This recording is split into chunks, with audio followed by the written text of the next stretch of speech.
ja sai meil paus läbi, 1 minut on läbi, võitlejad võivad end valmis panna ja platsile uuesti keskele kokku tulla.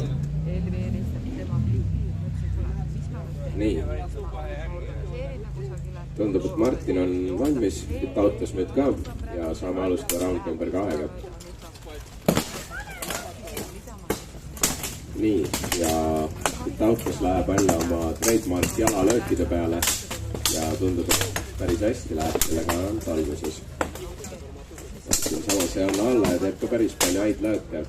Mis mul on tunne on see, et Vitautas Kilpani ütles, et Sipa rohkem suurem ja eriti pikk ikka allab poole, eks tal on tunduvalt lihtsam oma jalgu kaitsta. Martin Kilpa rohkem selline madalam ja kolmnurkne, ehk siis sellega on lihtsam kaitsta oma pead ja lüüa vastast. Aga antud olukorras ilmselt selline piklikum kilp on natukene kasulikum.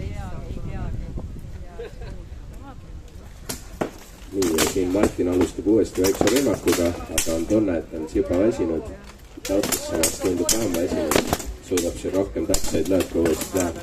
Ja taaskord tuli Martini turvise küljest ära randel ja tundub, et Martin on päris väsinud, et siin Vitautas sai umbes 3-4 sellist päris puhast löökida. Nii, ja saigi round läbi.